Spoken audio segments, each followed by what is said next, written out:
Hello friends, this is Gaurav from Endeavour immigration. इस video में हम बात करने जा रहे हैं PR process for bank employees. अगर आप भी किसी बैंक में मैनेजर हैं, यानी कि आप सीनियर मैनेजर की पोस्ट पे हैं, या ब्रांच मैनेजर की पोस्ट पे हैं, या डिप्टी मैनेजर की पोस्ट पे हैं, इसके अलावा आप इन्वेस्टमेंट एडवाइज़र हैं या इन्वेस्टमेंट मैनेजर हैं, तो ये वीडियो आपके लिए है। वीडियो को स्टार्ट करें इससे पहले अगर आप हमारे चैनल पे फर्स्ट टाइम विजिट कर रहे हो तो please do subscribe our channel. तो आइए इस वीडियो को शुरू करते हैं।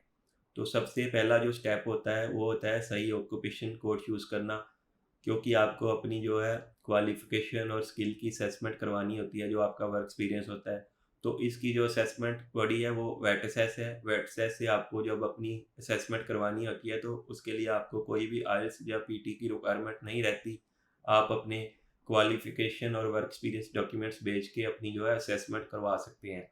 तो इसमें 3 ऑक्यूपेशन कोड आ जाते हैं। पहला जो ऑक्यूपेशन कोड है वो फाइनेंशियल इंस्टीट्यूशन ब्रांच मैनेजर आ जाता है, जो कि 149914 है। दूसरा जो ऑक्यूपेशन कोड आ जाता है वो फाइनेंशियल इन्वेस्टमेंट मैनेजर आ जाता है, जो कि डबल ट्रिपल टू 312 है। तीसरा जो ऑक्यूपेशन कोड आ जाता है वो फाइनेंशियल इन्वेस्टमेंट एडवाइज़र आ जाता है, जो कि 222311 है। तो सबसे पहले हम फर्स्ट वाले कोड की बात कर लेते हैं, जो कि ब्रांच मैनेजर है। अगर आप किसी भी बैंक में सीनियर मैनेजर हैं, जब ब्रांच मैनेजर के तौर पे काम कर रहे हैं, तो उसकी असेसमेंट के लिए सबसे पहले तो आपको अपनी क्वालिफ़िकेशन देखनी होती है। जो क्वालिफ़िकेशन की रिक्वायरमेंट है वो आपकी जो मिनिमम क्वालिफ़िकेशन है वो डिप्लोमा किया होना चाहिए एज़ AQF लेवल, यानी कि ऑस्ट्रेलियन क्वालिफ़िकेशन फ्रेमवर्क लेवल के बराबर आपका डिप्लोमा होना चाहिए। लेकिन अगर हम सजेस्ट करेंगे तो आपने बैचलर या मास्टर की होनी चाहिए अगर आप इंडिया से अप्लाई करना चाहते हैं। तो उसके लिए आपके जो जो मोस्ट सूटेबल डिग्री है वो बैंकिंग, फाइनेंस या बिज़नेस या कॉमर्स में आ जाती है, जैसे कि बीबीए या एमबीए की डिग्री, या बीकॉम या एमकॉम की डिग्री भी आ जाती है। तो इसके बाद जो इसका एम्प्लॉयमेंट क्राइटेरिया है उसका ये है कि आपको अपनी जो क्वालिफ़िकेशन है उसके बाद आपके पास मिनिमम 1 ईयर का एज़ ए सीनियर मैनेजर या ब्रांच मैनेजर एक्सपीरियंस होना चाहिए। अगर जो आपकी डिग्री है बैचलर या मास्टर या डिप्लोमा, वो बीबीए, एमबीए या बिजनेस कॉमर्स में नहीं है, तो जो आपकी एक्सपीरियंस की रिक्वायरमेंट है वो ज़्यादा हो जाती है। उसके लिए आपको 1 ईयर की बजाय 2 ईयर्स का वर्क एक्सपीरियंस होना ज़रूरी है to get positive skill assessment. अब हम बात करेंगे सेकंड ऑक्यूपेशन कोड की, जो है फाइनेंशियल इन्वेस्टमेंट एडवाइज़र 222312।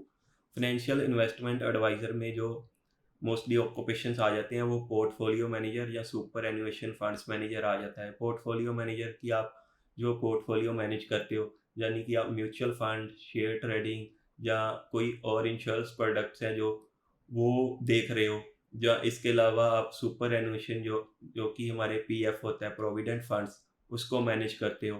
तो अगर आपकी जो ऑक्यूपेशन है वो इसके रिलेटेड है तो आप इसमें अपनी जो असेसमेंट ले सकते हो। इसके लिए जो क्वालिफ़िकेशन की रिक्वायरमेंट है वो बैचलर डिग्री और हायर है, यानी कि आपने बैचलर या मास्टर डिग्री की होनी चाहिए।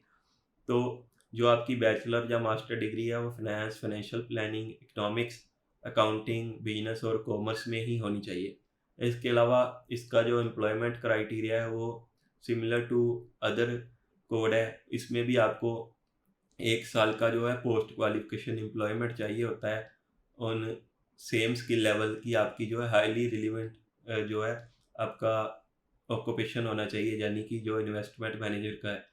इसके अलावा अगर आपकी जो क्वालिफ़िकेशन है वो बैचलर या मास्टर वो किसी और फ़ील्ड में है, तो जो आपका वर्क एक्सपीरियंस की रिक्वायरमेंट है वो 3 इयर्स की हो जाती है, कि आपके पास जो है हाईली रिलेवेंट एक्सपीरियंस होना चाहिए, जो कि 3 इयर्स का होना चाहिए मिनिमम। इसके बाद जो तीसरा ऑक्यूपेशन कोड आ जाता है वो फाइनेंशियल इन्वेस्टमेंट एडवाइज़र का आ जाता है। इसमें जो ऑक्यूपेशन होता है वो फाइनेंशियल प्लानिंग एडवाइज़र्स होते हैं। इसमें भी वही म्यूचुअल फंड, इंश्योरेंस प्रोडक्ट्स और पीएफ के रिलेटेड ही जो कि अपने क्लाइंट्स को एडवाइस करते हैं कि उनको किन-किन चीज़ों में इन्वेस्ट करना चाहिए। उनके पोर्टफोलियोज़ देखते हैं या उनको एडवाइस करते हैं फॉर देयर फ्यूचर इन्वेस्टमेंट्स।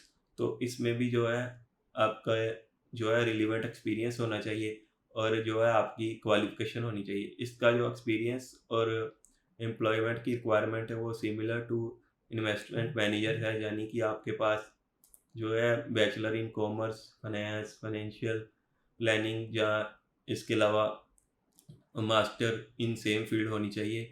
और अगर आपके पास मास्टर या बैचलर की डिग्री सेम फील्ड में नहीं है तो आपके पास जो है 3 ईयर्स का वर्क एक्सपीरियंस होना चाहिए। सो गाइस, ये तीनों जो ऑक्यूपेशन कोड हैं वो बैंक एम्प्लॉइज़ के लिए सूटेबल हैं अगर वो अपनी पीआर डालना चाहते हैं ऑस्ट्रेलिया की और स्किल असेसमेंट लेना चाहते हैं वेट सेस से। वेट सेस की जो स्किल असेसमेंट फ़ीस है वो राइट नाउ $962 है। सो इसलिए ये बहुत ही क्रूशियल हो जाता है कि आप जो है राइट ऑक्यूपेशन कोड चूज़ करें। अगर आप ब्रांच मैनेजर के लिए सूटेबल हैं तो आप पहले वाला कोड चूज़ कर सकते हैं। अगर आप इन्वेस्टमेंट मैनेजर हैं तो आप सेकंड वाला चूज़ कर सकते हैं। लेकिन अगर आपके पास कोई छोटे लेवल पे मैनेजर का एक्सपीरियंस है या आप जस्ट एडवाइज़र हैं तो आप फाइनेंशियल इन्वेस्टमेंट एडवाइज़र वाला कोड चूज़ कर सकते हैं। इसके अलावा आपको इन बातों का भी ध्यान रखना है कि आप जो भी ऑक्यूपेशन कोड चूज़ करते हैं, आप अपने ब्रांच मैनेजर से, जो आप लोकल ब्रांच में काम कर रहे हैं, जहाँ पे भी आपकी पोस्टिंग है, वहाँ से आपको लेटर हेड पे वो सारी जॉब ड्यूटीज़ लिखवानी होती हैं जो उसके लिए रिक्वायर्ड हैं। जहाँ आपको अपने हेड ऑफिस से यानी कि एचआर से वो सारी जॉब ड्यूटीज़ लिखवानी होती हैं। हमने देखा है कि कुछ लोग क्या करते हैं कि वो सिर्फ़ एफिडेविट पे लिख के अपनी जॉब ड्यूटीज़ दे देते हैं। तो समटाइम्स क्या होता है कि वेटसेस उसको अप्रूव कर देती है, लेकिन हो सकता है कि सिर्फ़ एफिडेविट पे अपनी जॉब ड्यूटीज़ देने से आपका जो है वीज़ा रिफ्यूज़ हो सकता है। क्योंकि जो वीज़ा ऑफ़िसर है वो आपसे आपकी जॉब ड्यूटीज़ के जहाँ वर्क एक्सपीरियंस लेटर है जो आपकी, उसके प्रूफ्स माँग सकता है। समटाइम्स लोग क्या करते हैं कि वो बैंकिंग के रिटेल में जॉब कर रहे होते हैं, लेकिन उनको पता है कि उनको जो है अपनी ब्रांच मैनेजर के तौर पे असेसमेंट नहीं मिलेगी, तो इन्वेस्टमेंट एडवाइज़र में अपनी जो है असेसमेंट करवा लेते हैं। तो इट इज़ वेरी क्रूशियल कि अगर आप उन प्रोडक्ट्स में काम कर रहे हैं, म्यूचुअल फंड्स में या सुपर एन्युएशन में या आप इंश्योरेंस प्रोडक्ट्स में, तो ही आप अपनी जो है उन ऑक्यूपेशन कोड्स में असेसमेंट लें।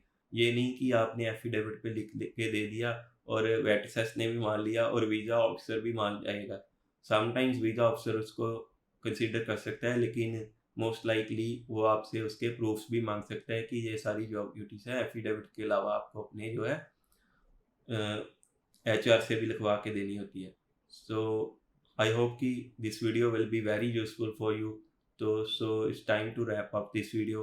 अगर आप भी अपना जो है वीज़ा प्रोसेस एंडेवर की टीम से शुरू करना चाहते हैं, तो आप हमें दिए गए नंबर पे कॉन्टैक्ट कर सकते हैं। Thanks for watching this video. See you in the next video.